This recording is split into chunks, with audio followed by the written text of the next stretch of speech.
अस्सलाम वालेकुम दोस्तों। अस्सलाम वालेकुम। इस वक्त मेरे साथ हैं ज़फ़र इकबाल साहब फ्रॉम टोवाटेक सिंह।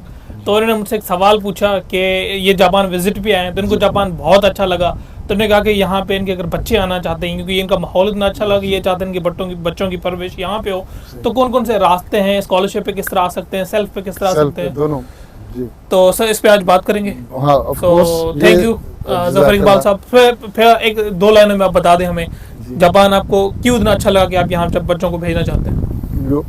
ये इसलिए अच्छा लगा क्योंकि यहाँ के एक मुझे लेमैन के लिए सही ये एक जन्नत है। जन्नत है, सही बात है कि ये जन्नत है। ये किसी को रास्ता बताना और गाइड करना ये अपनी बात समझिए। सही ये बात है। आप यहाँ आदमी कोई भी लेमैन किसको पता भी नहीं है, अगर वो आए और इंशाल्लाह ताला यहाँ घूम नहीं हो सकता, उसको प्रॉब्लम ही हो सकती कहाँ जाना है, एड्रेस कहाँ जाना है। सारे इस्लाम के औसाफ जो इनमें है, बस ये बात है। सिर्फ ये कलमा नहीं इन्होंने पढ़ा, सही मगर तमाम इस्लाम के औसाफ इनमें है। बस सही है। तो अभी हम इनको जो चीज़ें मेरी इन्फॉर्मेशन में हैं, तो अभी पहले तो आपने बताया कि आपका जो बेटा है वो अभी मेडिकल में है, medical second year, first year medical second year में। ठीक है। तो अब एफएससी वालों के लिए मतलब इसका ये है कि इनको स्कॉलरशिप चाहिए या स्टडी के लिए आना चाहते हैं, बैचलर्स के लिए।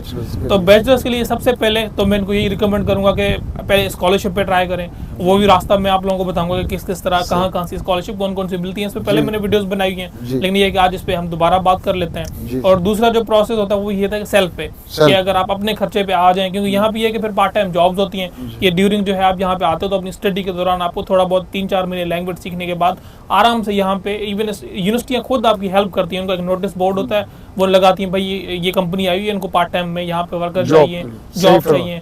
और जॉब बहुत हैं, इवन यहाँ तक के जो इनके खुद के जो है वो जो लड़के होते हैं ना, तो वो मतलब कहते हैं कि हम मतलब वो ज्यादा सैलरी के चक्करों में वो कंपनी छोड़ देते हैं। तो फिर जो दूसरे नेपाली यहाँ पे जो इंडियन होते हैं उनको बहुत ही आराम से यहाँ पे इजीली जॉब मिल जाती है, इवन बगैर लैंग्वेज। फॉरेनर्स बच्चे आते हैं, स्टूडेंट आते हैं, चलो वो अपने मिल जाती है उनको बिल्कुल। तो अब इसका सबसे पहले प्रोसीजर ये है कि स्कॉलरशिप पे बात करते हैं तो उसका ये होता है कि सबसे पहले तो एक एम्बेसी की स्कॉलरशिप होती है। एम्बेसी में हर साल आती है, इस साल भी आएगी, मार्च में आएगी। और उसमें यह है कि अगर जिस तरह आपने बताया कभी सेकंड ईयर में उसको डिग्री नहीं मिली, फिर भी वो अप्लाई कर सकता है। यूनिवर्सिटी से आप एक लेटर लेते हो और जहाँ पे कॉलेज में जहाँ से वो इंटर कर रहा है, तो वहाँ से एफएससी कर रहा है, तो वहाँ पे आप जाओगे उनको बताओगे मुझे होप सर्टिफिकेट चाहिए या अपीयरेंस सर्टिफिकेट चाहिए, तो वो दे देंगे उसको। होप या अपीयरेंस, दोनों के नाम से जाना जाता है। कोई किसी कॉलेज में होप बोलते हैं, किसी में अपीयरेंस बोलते हैं। तो आप वहाँ पे उनको ये बोलोगे, वो सर्टिफिकेट लेके आप वहाँ पे अप्लाई करोगे एम्बेसी में। एम्बेसी में सारा उसके फॉर्म होते हैं, वो फॉर्म फिल करोगे आप। एम्बेसी आपसे ये आपकी डिग्री मांगती है, डिग्री ना हो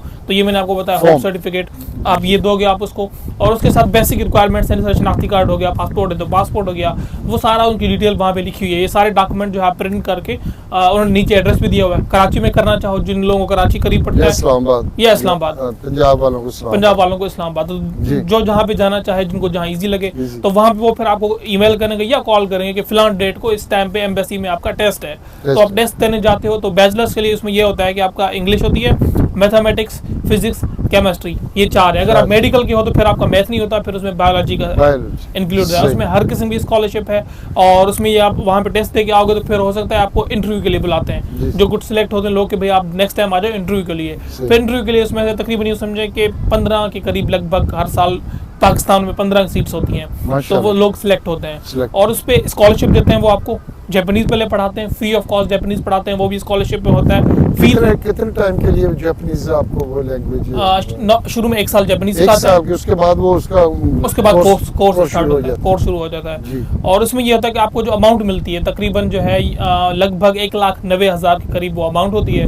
पाकिस्तानी 1,90,000 के करीब वो देते हैं आपको पर मंथ। उसमें से ये है कि मतलब शुरू में जो स्टूडेंट होता है उसको इतने ज्यादा खर्चे नहीं होते, सिर्फ अपने पे करना होता है, तो उसके लिए जापान में काफी इनफ है। बल्कि ये भी होता है कि अगर आप शेयरिंग में किसी के साथ, इनिशियली वो आपको हॉस्टल देते हैं तो हॉस्टल बहुत चीप होता है, तो हॉस्टल भी आप रह सकते हो। अगर आपके वहाँ दोस्त बन गए, उनके साथ मिलकर आप बाहर अपार्टमेंट लेते हो, 2 लोग आपस में आप रहते हो बाहर, तो वो भी काफी मतलब चीप ऑप्शन है।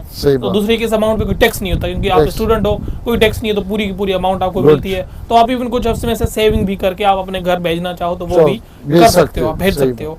तो ये इसका रास्ता है। दूसरा ऑप्शन क्या है, वो स्कॉलरशिप। दूसरी स्कॉलरशिप कौन सी है, ये तो एक स्कॉलरशिप होगी मैक्स फ्री, लेकिन जिस तरह मैंने आपको बताया बहुत कंपटीशन होता है। बिल्कुल दूसरी एक स्कॉलरशिप है जिसका लोगों को पता ही नहीं होता, बहुत सारे लोगों को उसका पता ही नहीं होता। उसमें ये होता है कि यहाँ पे जापान में यूनिवर्सिटीज, जिस तरह आपको किसी में अप्लाई करना है, मिसाल के तौर पे आप चाहते हो कि मैं उनको किसी स्पेशलाइजेशन किसी में कराऊं, मेडिकल इंजीनियरिंग में, तो आपको गूगल पे सर्च करोगे medical engineering universities in Japan, पूरी लिस्ट आ जाएगी आपको। यूँ समझो कि आपको अगर सिर्फ इस तरह सर्च करोगे तो आपको एक लिस्ट आ जाएगी 20-25 यूनिवर्सिटीज की, तो उसी में सर्च करो। अदरवाइज अगर आप जस्ट लिखोगे list of universities in Japan, सब यूनिवर्सिटीज की लिस्ट आ जाएगी, जो भी यूनिवर्सिटीज हैं, list of national universities, government universities, private नहीं देती, गवर्नमेंट देती है। तो विकिपीडिया पे एक फाइल पड़ी है, लिस्ट ऑफ गवर्नमेंट यूनिवर्सिटी, सारी फाइल आ जाएगी। उनकी वेबसाइट पे आप जाओगे तो वहाँ पे आप स्कॉलरशिप का एक सेक्शन होता है, तो वहाँ पे वो कोई टेस्ट भी नहीं लेते, कभी कभार कोई सिंपल सा इंटरव्यू कर लेते हैं। तो वो ये है कि आप उनको वहाँ से फॉर्म, उनके भी फॉर्म वहाँ पे पढ़ें, वो फॉर्म ईमेल करके सेंड करना है, या अगर पोस्ट, कुछ यूनिवर्सिटियाँ पोस्ट पे मंगाती हैं, आप पोस्ट कर दो, वो सारी एक रिक्वायरमेंट है। जिस तरह आप सेम जिस तरह एम्बेसी ने डॉक्यूमेंट्स मांगे वैसे ही आप उनको भेजोगे, वो आपको परसेंटेज देखेंगे, और हो सकता है आपका इंटरव्यू ऑनलाइन कंडक्ट करें कि आप क्यों आना चाहते हो जापान, बुनियादी चीजें, जापान क्यों आना चाहते हो, जापान की तारीफ करनी है तो जापान की टेक्नोलॉजी में बहुत आगे है, इतना अच्छा है, जिस तरह सर ने बताया कि जापान क्यों अच्छा है।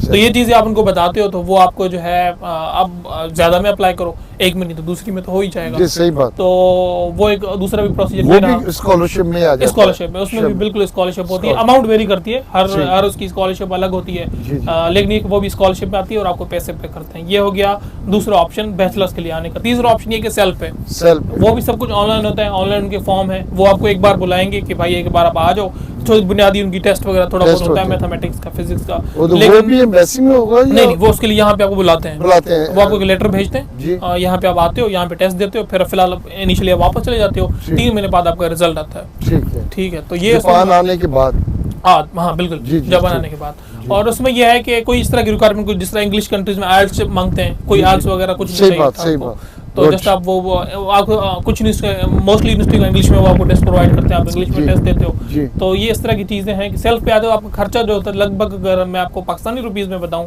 अगर आप सेल्फ पे आते हो अपने खर्चे पे, तो लगभग ये आप समझें कि पर ईयर का आपको 7 लाख के करीब आपका खर्चा पड़ेगा अंदाजन एक।